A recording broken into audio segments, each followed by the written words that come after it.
March 29, 1988. Chris Bryson, a 22-year-old sex worker, hangs around the old Greyhound bus station in downtown Kansas City, Missouri, looking for a client to help earn money for his family, when an overweight man calling himself Bob pulls up beside him in a brown Toyota, offering to drive him back to his 3-story house on Charlotte Street rather than going to a motel with him. Chris agrees a price for his services and gets into Bob's car. Confident that he is fitter and stronger than Bob, Chris is not concerned for his safety, believing he can handle himself if things were to take a dark turn. Inside, Chris is surprised to find the rooms filled with clutter, with a strong smell of feces in the air. Though Bob quickly explains this away as being the result of his dogs, suggesting they go upstairs where it's cleaner and more comfortable. Heading up the stairs, Bob tells him that he used to study art and enjoys collecting things, which is why there's so much clutter. He even runs a little collectible shop at the flea market. Leading the way, the second Chris reaches the landing at the top of the stairs, he's suddenly struck hard in the back of the head, sending him tumbling forward. Panicked, Chris tries to regain his footing to fight back, knowing Bob has just attacked him. But before he gets a chance, Bob is on top of him, jabbing him in the neck with a needle. Injecting him with an animal tranquilizer, it only takes a matter of seconds for his limbs to turn numb. And then he completely loses consciousness. While unconscious, Bob strips Chris and takes photographs of him in various poses, documenting everything he does in a journal. When Chris finally comes to, he finds himself naked and bound on a bed, his legs and arms stretched out and tied to the bed's iron posts, with a dog collar strapped around his neck, a wad of cloth stuffed into his mouth, and a pillowcase pulled over his head to stop him seeing anything. Chris tries desperately to call for help, but his cries are muffled by his gag. The binds dig deeper into his skin as he struggles to pull his limbs free. Suddenly, he hears noises in the room around him. Somebody approaching. After an agonizingly long moment, the pillowcase is pulled from his face to reveal Bob leering over him. Trying to speak through the gag, Chris begs Bob to let him go, but instead, Bob suddenly jabs his fingers into Chris's eyes. As Chris writhes in pain, Bob lifts an unknown substance, likely alcohol, dips a Q-tip in it, and presses it directly into his eyes. Chris's eyes burn as he screams into the gag, trying to move, to free himself. But his restraints are too tight. He has no choice but to endure Bob's torment. And sadly, the ordeal is far from over. Bob then climbs on top of him holding an iron bar and begins to beat his hands with it, over and over and over again. Next, he attaches an electrical device to Chris's genitalia with alligator clips, before releasing an electric shock through his body. Once again, Chris's screams are silenced by the cloth stuffed into his mouth. While he is being electrocuted, he notices flashes of light, followed by the distinct sound of a Polaroid camera whirring, making it clear to him that Bob is savoring his pain, intent on sadistically torturing him for his own twisted pleasure. And there is nothing he can do to stop him. When he finishes, Bob injects Chris again with animal tranquilizer, followed by a second injection of drain cleaner which burns within his skin. Passing out, when Chris wakes back up, Bob is leering over him again. And this time he speaks to him, telling him that he is no longer a person. He's just another one of Bob's possessions in his collection. He tells him that if he does not comply with his demands, he will suffer torture worse than what he just experienced. He even shows Chris photographs of lifeless-looking men who he had previously possessed, telling him that they didn't cooperate, so he killed them and threw them out with the trash or fed them to his dogs. Over the next days, Chris endures unimaginable torture, being beaten with the iron bar, electrocuted all over his body, and repeatedly assaulted. At first, Chris screams out during the attacks, but to stop him, Bob injects drain cleaner into his throat, telling him he will lose his voice if he doesn't remain silent. But through it all, Chris fights to keep his sanity, focusing on finding a way out. A way to trick Bob, to get the upper hand, and to get back to his family. He tries to keep track of Bob's movements, but he can never truly tell if Bob has left the house or is just on another floor, especially as he's always drugged when he's left alone. Feigning obedience to the point that Bob grows relaxed, on April 2nd, the 4th day of his captivity, Bob allows him to hold the remote control for the TV between his bound hands when he leaves the room. This means for the first time, Chris is left without his hands tied to the bedposts. Bob also leaves him some matches and cigarettes as a reward for his cooperation that day. So the second Bob leaves, and Chris can no longer hear him in the house, he jumps into action. Able to use his fingers to remove the ropes on his wrists, he then lights the matches and uses them to burn through the rope around his ankles, freeing himself. Unsure if Bob is still in the house, Chris staggers over to the window. With no other choice, he smashes the glass and leaps out of the second-story window, hitting the ground hard below.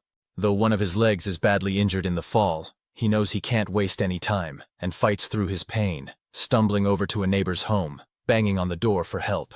As you can imagine, seeing the wounded, naked man with a dog collar around his neck on their porch, the neighbor does not let Chris into their house. Thankfully, however, they do contact the police, as does a parking meter attendant who witnessed Chris jump from the window. A day after April Fool's, any thoughts that they are being pranked are silenced when police arrive at the scene to find Chris naked and badly bruised with a severely injured foot and obvious torture wounds all over his face and body. Listening to his horrific account of assault and abuse, they immediately head over to Bob's house to confront him, but just as Chris had suspected, he isn't there. So they wait.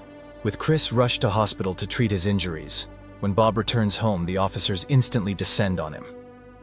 Seeming shocked as they arrest him, they ask if they can search his house, which he refuses. So a warrant is quickly obtained, giving Bob no choice. After his 2 aggressive dogs are removed by animal control, police enter the house, wading through the clutter of boxes, clothes, and dog waste, finding various books on things like witchcraft and satanic rituals. In the second-floor bedroom, they discover a blood-stained bed with burnt ropes, an iron pole, and various other items such as hypodermic needles and the electrical transformer, confirming every element of Chris's terrifying story to be true. As they continue searching, they discover the basement and bathtub have recently been covered in blood, though it has since been cleaned away. Then, they find the Polaroid photos Chris told them about. Over 300 in total, they show disturbing images of Bob's various victims, both alive and dead, often in the process of being tortured and assaulted. Even more disturbingly, they soon discover a human skull in an upstairs closet, with another skull later found buried in the backyard, as well as numerous human vertebrae, envelopes filled with teeth, and even a chainsaw with human blood and hair still on it.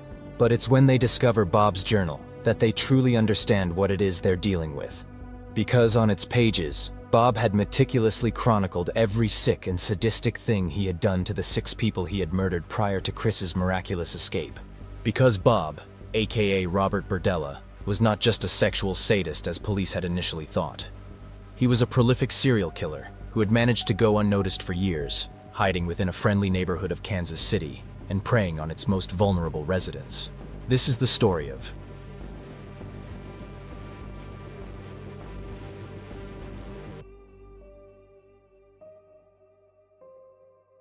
Before we continue with the investigation into Bob's house, to understand how we got to that point, we need to rewind a little. So you know what that means. We're gonna have to go all the way back to the start. Born on January 31st, 1949 in Cuyahoga Falls, Ohio, Robert Bob Berdella was the oldest son of parents Robert Sr. and Mary Berdella.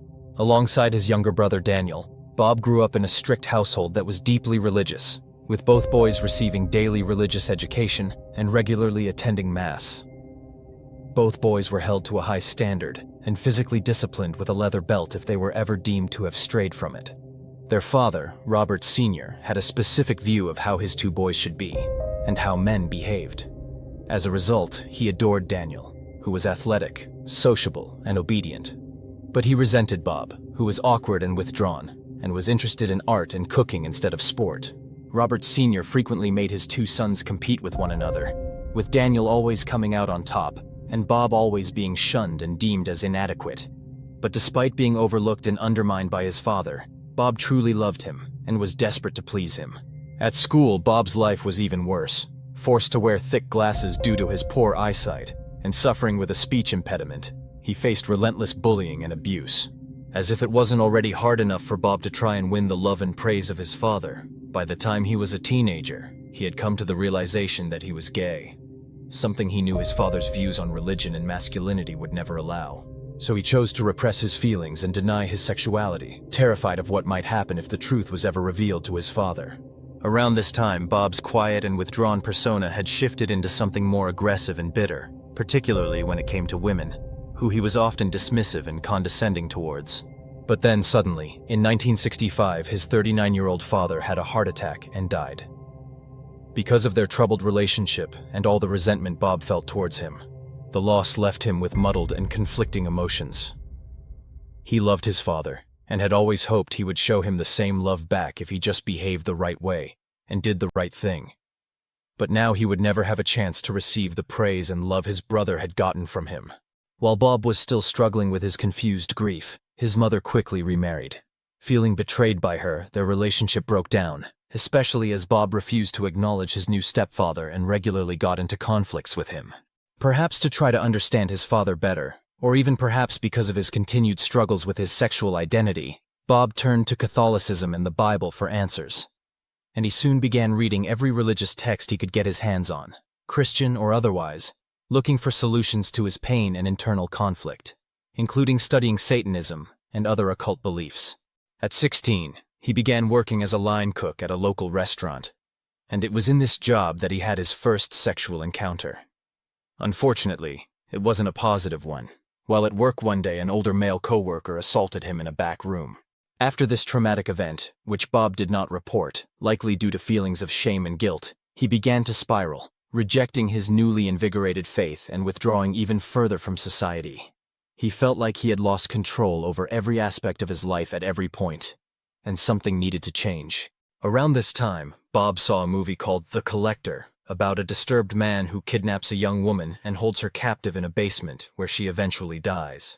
According to Bob in later interviews, this film had a profound and lingering effect on him. The movie's portrayal of captivity and obsession seemed to resonate deeply with him. He became obsessed with the idea of doing something similar to the protagonist in the movie, craving the sense of control they had over another person. But for now, these ideas were nothing more than thoughts and fantasies. By 1967, Bob had graduated from Cuyahoga Falls High School, earning impressive grades. With hopes of becoming a college professor, he then moved to Kansas City to attend the Kansas City Art Institute. With a chance to start anew, Bob finally began to socialize with other people and even developed a flair for showmanship. And at first it seemed like his life was finally taking a turn for the better. In his first year, he was seen as a focused and talented student, and he was finally able to be open about his sexuality and who he truly was. But by his second year of study, his newfound freedom led to him becoming heavily involved with the drug scene. And at age 19, he was arrested for selling methamphetamine to an undercover cop, resulting in a 5-year suspended sentence. Only a month later, he was arrested again, this time for possession, leading to a 5-day stint in jail before the charges against him were eventually dropped due to insufficient evidence.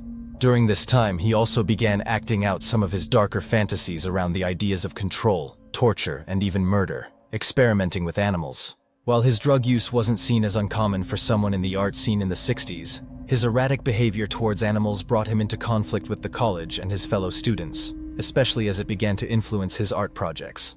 In one instance, he decapitated a live duck in a classroom, and in another, he staged a performance where he injected a dog with drugs until it died. As you can imagine, this led to severe backlash from his horrified peers and from the college administration, and by 1969 he was expelled. Rather than returning back home, he chose to stay in Kansas City, purchasing a 3-story house at 4315 Charlotte Street in the Hyde Park district. Trying to blend in with his neighbors, Bob quickly became involved in community activities, including joining the local neighborhood watch program. Using his experience as a line cook, he found work as a chef at a range of local restaurants while he continued pursuing his passion for art. In his mind, the college was wrong about his dark projects, and he still believed he would be able to find a career in the art world.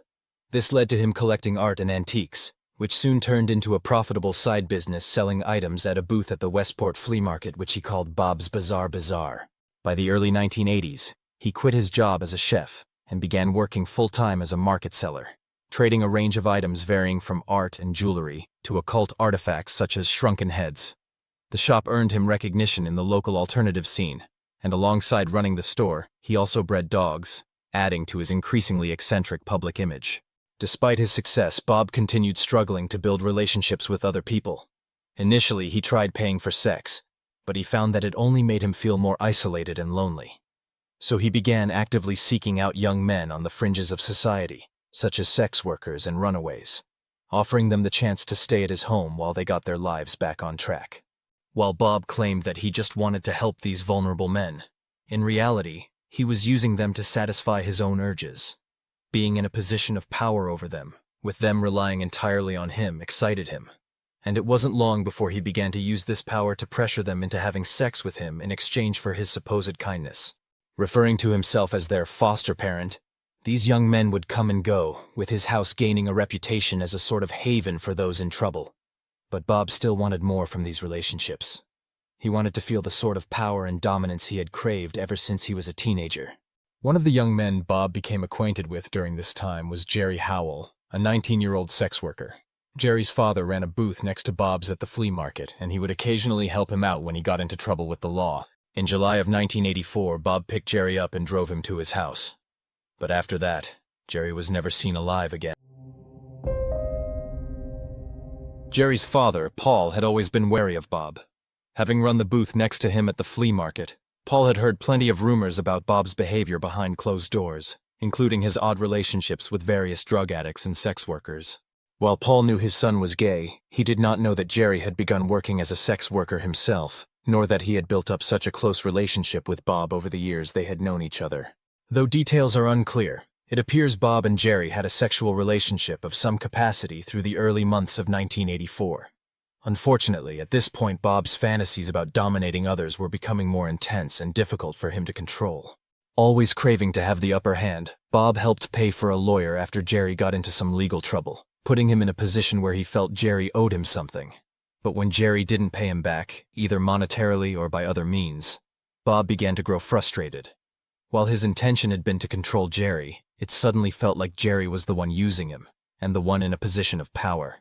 So on July 5th, Bob arranged to pick Jerry up to come over to his house to party together, promising drugs and alcohol. Not knowing about Bob's darker urges or growing resentment towards him, Jerry willingly accepted the invitation. At his house on Charlotte Street, Bob hoped to regain his dominance over Jerry, making an advance on him that he felt Jerry would be unable to turn down due to being in debt to him. But when Jerry rejected him, he finally snapped. Whether it had always been his intention to harm Jerry or not is unclear. But when Jerry was distracted, Bob injected him with animal tranquilizer, rendering him instantly unconscious.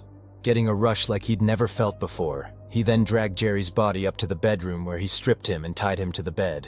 Finally able to live out his sadistic fantasies, Bob then proceeded to torture and assault Jerry, even using objects like carrots and cucumbers to violate him. Just like he had done with animals before, he was intent on experimenting with Jerry to see how far he could push him.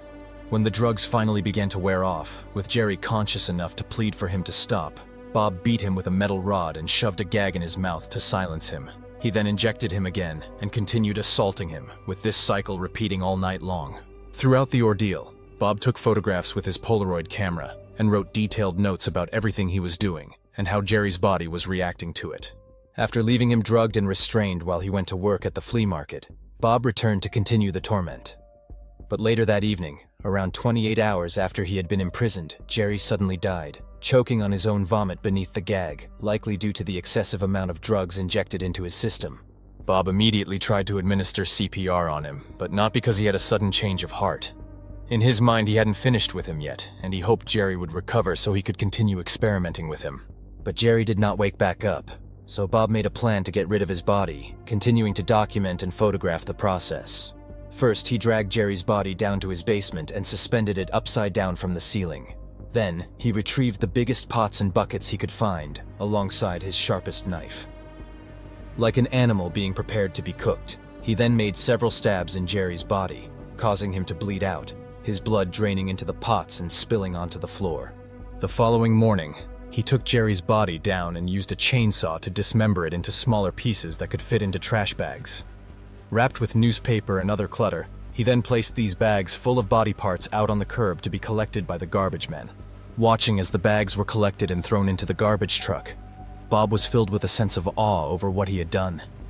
He had finally turned his darkest fantasies into a reality, and it had given him a rush unlike anything he had ever felt before. Having always craved dominance and power over others, he had finally experienced it in its most extreme and absolute form. Only one person suspected Bob of anything regarding the disappearance of Jerry, and that was his father, Paul, who had long been wary of Bob and the rumors surrounding him. Although police initially dismissed Jerry's case as nothing but another runaway, Paul pushed them for weeks to investigate Bob's involvement, and eventually they relented and brought him in for questioning. While Bob was terrified he had made a mistake leading the police straight to his door, it became immediately apparent that they didn't suspect him of anything, and that they were simply questioning him to appease Paul. He was released without suspicion after a few simple questions, and it wasn't long before Jerry's case turned cold. From what Bob could tell, nobody beyond his father was looking for him, and nobody cared that he had vanished. He had gotten away with it. He spent hours staring at the photos he had taken of the entire ordeal, pleasuring himself as he did, but he soon began to realize that it wasn't enough for him. He wanted to feel it all again, and this time, he wouldn't let his victim die so easily before he was finished experimenting with them. Although Bob was desperate to find a new victim, he waited nearly a year before selecting his next target, a 20-year-old man called Robert Sheldon. Robert had stayed with him several times in the past and had issues with alcohol and substance abuse. So when he showed up looking for somewhere to stay, Bob seized the opportunity to make him his next victim. According to Bob in later accounts, he didn't have any real problem with Robert and didn't even find him attractive. He was just unfortunately the vessel he chose to release his anger, frustration, and dark desires upon. Welcoming him inside, Bob provided him with drugs and alcohol to lower his guard. Then, on the second night Robert was at the house, Bob mixed a cocktail of sedatives and gave it to his unaware guest, knocking him unconscious. Just as he'd done with Jerry, he dragged Robert to the second-floor bedroom, stripped him, and tied him to the bed.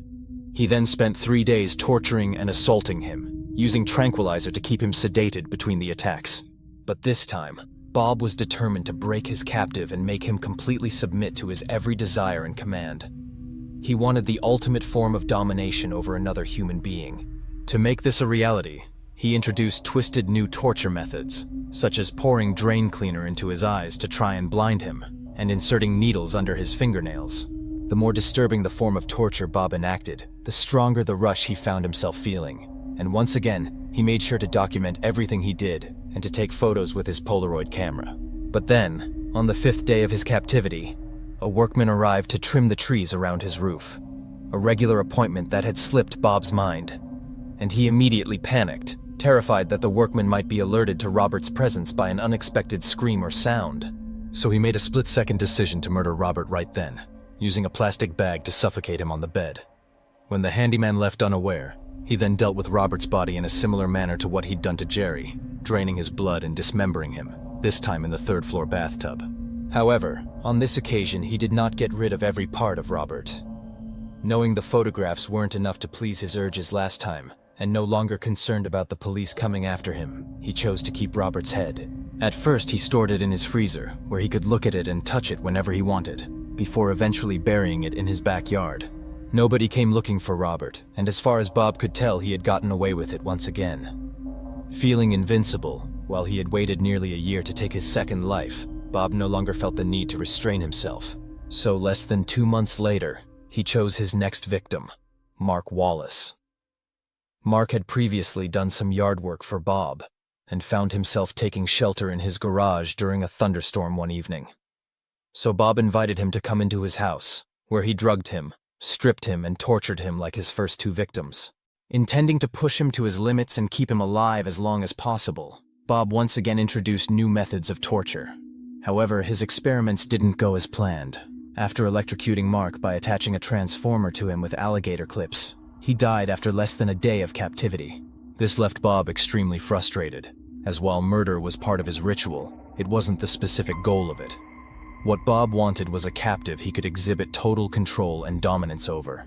So a couple of months later in September, he found yet another victim, this time selecting Walter James Ferris, a drug addict he was familiar with and thought wouldn't be missed. Meeting him at a gay bar, Bob brought James back to his house under the promise of giving him somewhere to stay for a few days, before he drugged him, stripped him, and tied him to the bed like the others before him. As you can guess, James was forced to endure nightmarish torment, including electrocution that this time did not result in immediate death. But despite wanting him to stay alive for as long as possible, once again his victim died within a day, this time overdosing on the drugs in his system. Both men were dismembered in the house, with their body pieces being left out with the trash, and every aspect of their ordeals being documented and photographed. Having now killed his latest 2 victims much faster than he had intended, Bob knew he needed to change his methods if he was going to get what he wanted out of his next victim. To make matters more difficult for him, rumors began to spread among the local sex workers and drug users that men who entered Bob's house were disappearing, never to be seen again. so it became increasingly difficult for Bob to lure men back to his home. He was actually questioned by the police during this time after someone reported seeing him with both James and Jerry right before the two men had vanished. While Bob acknowledged that he knew both men, he denied any involvement in their disappearances, so the police kept an eye on him for a while. But they ultimately found no solid evidence or new leads and dropped their inquiry. Then, on June 17, 1986, Bob bumped into 23-year-old Todd Stoops at a park. Todd was someone he had previously let stay at his house, who he knew struggled with a drug addiction and frequently worked as a sex worker. Although Bob wasn't aware of it, Todd had actually been the one to previously tell the police that he had seen both Jerry and James with him. Despite police having no evidence at the time to connect Bob to their disappearances, they had warned Todd to stay away from him. But despite this, the offer of food and drugs from Bob in exchange for sex was seemingly enough to convince Todd to go back to his house with him. Once there, his usual routine began, with Bob drugging, stripping, and restraining his victim. But this time, he was careful not to overdo it, wanting to make sure Todd didn't accidentally die too early for him to get the rush and sadistic enjoyment he sought from torturing him.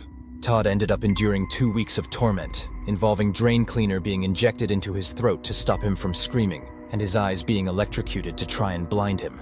Bob constantly cataloged everything he was doing, referring to his notes and pictures from his previous victims to ensure he didn't push Todd too far and accidentally kill him. Eventually, however, Bob's abuse was too severe, and a wound led Todd to get an infection that made him too weak to eat or even breathe. Though Bob tried to give him antibiotics, the wound became infected and turned septic, resulting in Todd's death. After dismembering his body, Bob stored his remains in the basement until garbage day, when he watched them be collected in black trash bags and taken away, just like the others. The following spring in 1987, Bob found his next victim in one of the clients of his store, 20-year-old Larry Wayne Pearson. Interested in witchcraft and the occult, Bob struck up conversations with Larry, eventually leading to him visiting his house and staying there. However, Bob did not attack him straight away. During this time, Larry was arrested, resulting in Bob having to bail him out. And according to Bob, when Larry told him that he used to rob gay men in Wichita, he decided he would become his next victim. But whether this is true, or whether Bob said it to try and make his actions seem somehow moral or something, is unclear. On June 23rd, he drugged Larry and stripped him, this time taking him to the basement to tie him up with his hands suspended above his head. While in the basement, he endured the usual cycle of abuse, violation, and drugging. Several of his bones were broken after being struck with the iron rod, and his body was forced to endure multiple electric shocks. He even injected drain cleaner into his throat again. In order to increase the rush and pleasure he got from his actions, Bob was determined to make Larry obey him without needing to constantly sedate him to keep him quiet and cooperative. And at first it seemed like his new plan of threatening and intimidating him was working. Eventually, believing Larry to be the first victim to be cooperative and to understand what was wanted of him, he moved him up to the second-floor bedroom, promising that his experience would be less painful if he continued to obey him. Larry endured over 6 weeks of torment as Bob's captive, with Bob believing that he had completely submitted to him, allowing him increasing freedoms such as eating meals alongside him. But in reality, Larry was just biding his time to try and make his escape. One night, while Bob was assaulting him, Larry finally snapped and bit his genitalia. Having lost control, realizing it was all a deception, Bob responded with extreme anger, bludgeoning him with a wooden stick until he was unconscious, before suffocating him with a plastic bag. After getting his wound treated at the hospital, Bob returned to his house to deal with Larry's body. As usual, he dismembered him in the basement, but this time he chose to keep his head again. Heading into his backyard, he dug up Robert's head, which was now nothing but a skull having been buried for the last 2 years, and replaced it with Larry's. He then took Robert's skull inside, cleaned it up, and removed the teeth from it, displaying both the skull and the teeth in a closet he referred to as his gallery, intending to continue collecting victims and displaying his trophies alongside them. Robert's next victim, however, would undermine everything he had planned. Having already murdered 6 different men, Robert selected Chris Bryson as his 7th target after picking him up on March 29, 1988, under the pretense of paying for sex with him.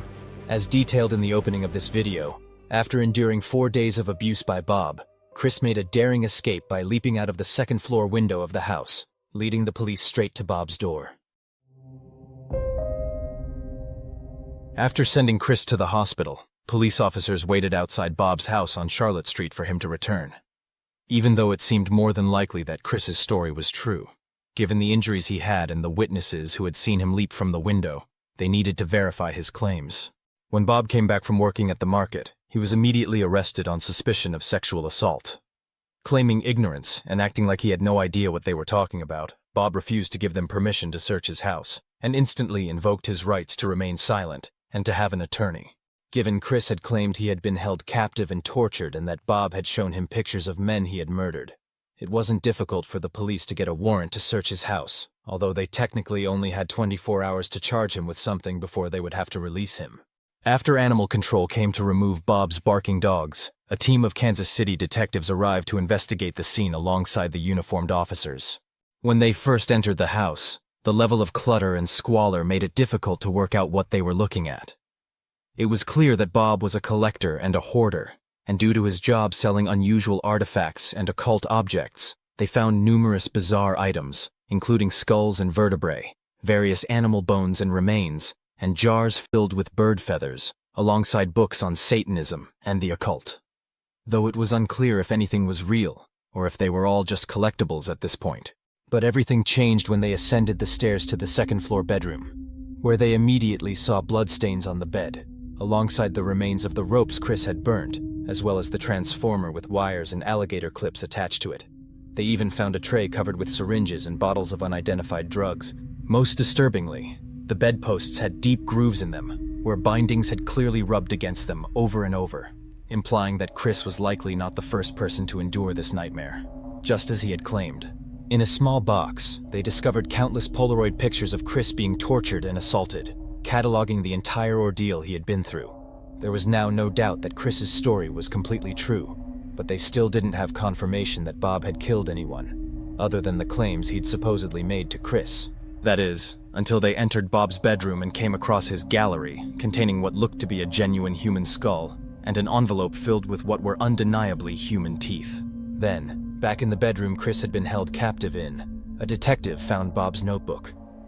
Although Bob had kept records of everything he'd done, it was all written in cryptic shorthand, and didn't yet reveal its secrets to them. But it didn't need to, because alongside the notebook, there were hundreds of other photographs, depicting other men being held captive and abused, some of them appearing to be dead in the images. In total, there were more than 300 different pictures, involving around 20 different individuals. While these pictures would obviously be extremely useful in trying to identify any potential victims of Bob, many of them had been taken in ways that obscured the faces of both the victim and the attacker, complicating matters. Forensic anthropologist Dr. Michael Finnegan arrived to examine the skulls found in the house. While some of them were determined to just be decorative pieces, the one in the gallery was discovered to be real and to likely belong to a young male, with the teeth found next to it having come from the same person. Some of the vertebrae that had been discovered were also determined to be real and to be human. Though just because they were real, it didn't mean Bob had committed murder. They needed more evidence, and time was running out to keep him in jail without charging him. As you can imagine, it wasn't long before the media caught wind of what was going on at the house, and soon countless reporters and camera crews filled the street outside, watching everything that was happening. Experts began analyzing Bob's notes to try and determine exactly what they said. Quickly solving the meaning of his shorthand writing, they discovered that Bob had recorded every detail of every single sick and twisted thing he had done, including how his victims reacted each time. If his captives spoke at any point, he had written down their exact words. The precise dosages of every drug or chemical he administered was recorded, as were the disturbing details of each assault he had carried out, and how his victim had responded to it. Drawing from his time as a chef, Bob used the term 86 at the end of many of the entries, never writing about that victim again. It seemed very clear, just like in the culinary world where to 86 something means to discard it. The number signaled the moment Bob discarded his victims. Even if they didn't have any bodies yet, the investigators were now certain that Bob was a serial killer. The investigators were particularly shocked to find the names James Ferris, Jerry Howell, and Todd Stoops in the notes, given there were records that Bob had been looked at as a suspect in the disappearances of both James and Jerry, and Todd had actually been the one to tell them he had seen the two men with Bob before he himself vanished. Yet no further investigation into the disappearances had been done at the time, after no evidence surfaced linking Bob to their cases. In the hospital, Chris was shown photos of Bob to confirm he was the man who had attacked him. With everything they had, on April 4th, Bob was formally charged with 9 felony charges for torturing, assaulting, and holding Chris hostage. Not only did this give the investigators the time they needed to work out what other crimes they were dealing with, but they were also able to obtain further search warrants for suspected murder, granting them full access to the property and everything in it. Bob himself completely refused to cooperate with them or to answer any of their questions, invoking his right to remain silent and refusing to provide handwriting samples for them to compare to the journal entries. He was kept in isolation for his own protection in the Jackson County Jail, where he was reported to be calm and collected as he continued to deny every allegation against him. In reality, however, Bob was frustrated and humiliated, having lost all sense of being dominant and in control. He was now completely at the mercy of the authorities, and there was nothing he could do about it. As an increasing amount of damning evidence was collected, the investigators found numerous items, including wallets and IDs, belonging to men with the same names found in Bob's notebook, as well as newspaper clippings about some of their disappearances. An expert in occult crimes was also called to examine the various strange artifacts found in the house, such as creepy masks and books on Satanism, to try to determine if any of it was connected to sexual or death-related rituals that Bob may have participated in. Similarly, a second team began searching Bob's store, unsure if he may have hidden anything among the bizarre collectibles he sold. Though ultimately there was nothing found that they could tie back to his victims. In the basement of the house, the investigators discovered an area that looked to have been recently filled with concrete. Luminol spray revealed an extensive amount of blood in the room, with even more being found in the upstairs bathroom. They located the various buckets and containers Bob had used to drain his victims' blood into, which again were sprayed with luminol to reveal they had once been completely covered in blood. Assuming they were going to find a body or multiple bodies buried under the fresh concrete in the basement, a team was brought in to excavate it. But surprisingly, they found nothing beneath it.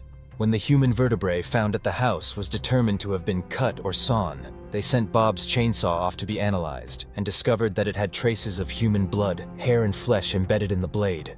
In the backyard, they located freshly dug spots in the soil, so began to excavate. After minimal digging with a shovel, a human head was uncovered, still bearing patches of hair and tissue, and even part of a spinal column. Sending the head off to be analyzed, initial tests revealed it to belong to a man in his late 20s to early 30s who had died within the last 10 months.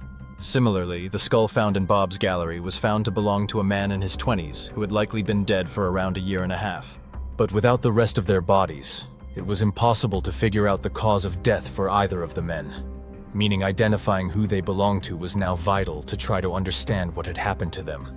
Confident they were going to find all of Bob's victims buried on the property alongside the head they had discovered, a full excavation of both the backyard and the front yard were carried out, but no other human remains were found.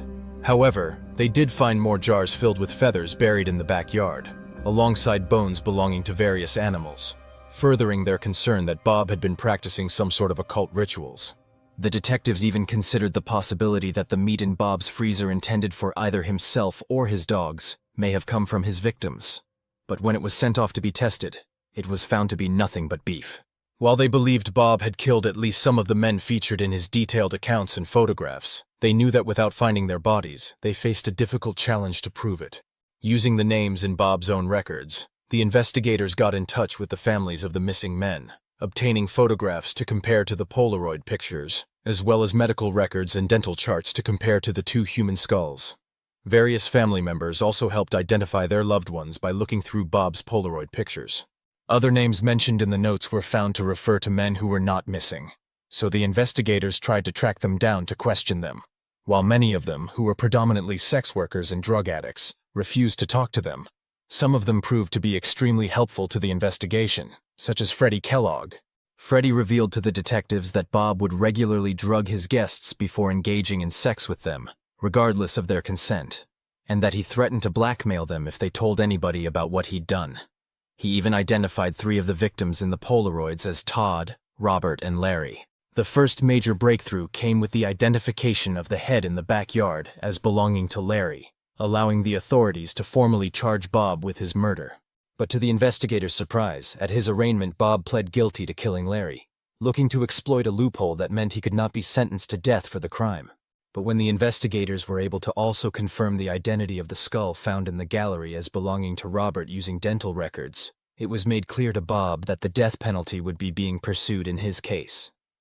As a result, Bob pled not guilty to his murder, meaning his case would have to go to trial. However, soon after, Bob's attorneys approached the prosecution with a deal, claiming Bob would confess to 6 murders he had committed, revealing every detail about them, in exchange for a life sentence, and for them not seizing his property. Once again, he had found a way to maintain control of the situation. After deliberating their options, the prosecution decided to accept Bob's deal. So over 3 days, spanning more than 700 pages of transcription, Bob openly told the investigators every disturbing detail about everything he had done to all 6 of his victims. When he'd finished telling his story, it was clear to everyone that if his 7th victim hadn't managed to escape, Bob would have likely continued taking many, many more lives. On December 19, 1988, Bob pled guilty to the 5 additional counts of murder, alongside the murder of Larry he had already pled guilty to, explaining to the court in graphic detail how he had tortured, assaulted, murdered, and dismembered all 6 of his victims. It's been claimed that he relished the moment, enjoying the fact that he was fully in control of the proceedings. Because his plea deal meant that he could not receive the death penalty, he was sentenced to 2 life terms in prison without the possibility of parole. Sent to the state penitentiary in Jefferson City, Missouri, Bob was evaluated by numerous psychiatrists to try to understand what had motivated him to become one of the most shocking serial killers the state had ever seen. During his evaluations, he spoke openly, no longer worried about the repercussions of his words. He claimed he never intended to specifically kill anyone. Instead, his goal had been to dehumanize his victims and experience an ultimate level of dominance and power over them, because it gave him a rush. While typically the desire for power and control is a means to gain sexual gratification in psychopaths like Bob, experts found that in Bob's case, it was the power and control itself that he craved, not the results of it. Referring to his victims as play toys, it became clear that Bob believed them to be beneath him and felt no remorse for what he had done. While he was a respected businessman and member of the community, at least in his eyes, his victims were all drug addicts, sex workers, and undesirables. According to Bob, despite what he had done, he was still a good person, and the media's portrayal of him as a sadistic serial killer was completely wrong. He hated the nicknames he was given in the press, such as the Collector and the Kansas City Butcher, and resented that his story was no longer under his control. There were also claims in the media that his crimes were linked to a national underground satanic cult. Although investigators found no evidence to support this claim, there was plenty of evidence at Bob's house to imply he may have personally been engaging in occult or satanic practices, even though he denied this and made no mention of it in his confessions. There were also continued rumors he had cooked his victims and fed them to his dogs, or had sold their remains to customers at his store. But similarly, there was no evidence ever found to back these claims up. In January 1989, Bob granted a TV interview hoping to repair his public image, in which he claimed everyone had misunderstood his actions and treated him unfairly. He claimed that the media had dehumanized him, which is mind-blowing for him to have said given he literally admitted to wanting to dehumanize his victims. According to him, he was not a monster, just an ordinary person who had done monstrous things. To try to prove this, he even opened a trust fund for the families of his victims, selling off some of his assets to raise $50,000 for it. As you can imagine, the families found this to be a twisted and insulting gesture. The family of Todd Stoops instead chose to sue Bob in a wrongful death lawsuit, seeking $1 billion in damages. Shockingly, the jury actually awarded the family a staggering $5 billion in compensation, which was the largest payout ever awarded in a wrongful death lawsuit. Though this was ultimately reduced to a couple of $1 million, after the company that insured Bob's house was found to be liable and agreed to a settlement with the family. From behind bars, Bob arranged for his collection of around 2,000 antiques to be auctioned off, alongside his house on Charlotte Street. The majority of it was purchased by Del Dunmire, a flamboyant former bank robber and multimillionaire, with the house being demolished soon after. Given Bob had always felt the need for dominance and control, remaining incarcerated for the rest of his life, in a system that controlled every aspect of his existence, would have perhaps been a fitting punishment for him. However, on October 8, 1992, having only served 4 years of his sentence, Bob died in prison from a heart attack at age 43.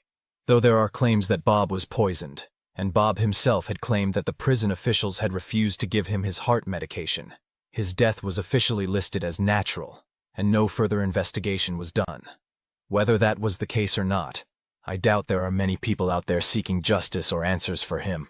Beyond the limited remains found at his house, no other parts of his victims' bodies were ever recovered. And despite numerous other unidentified men being found in the Polaroid pictures, some of whom appeared to be either unconscious or dead, no other victims of Bob beyond the 6 he confessed to killing were ever confirmed. However, over the years there have been numerous conspiracies about Bob potentially only being the tip of a much darker iceberg, with claims about cover-ups involving high-profile individuals, and even the police, being linked to the case. As you can imagine, these theories make the argument that Bob was aware of many other victims and many other perpetrators, and that he was killed to stop him revealing what he knew. If there is any evidence to back any of these claims up, however, I wasn't personally able to find it. And with that, our exploration of this extremely disturbing case comes to a close. As always, thanks so much for watching. If you found this video interesting, please like and subscribe and drop a comment down below to let me know your thoughts. Until next time, you have been watching The Mystery Abyss.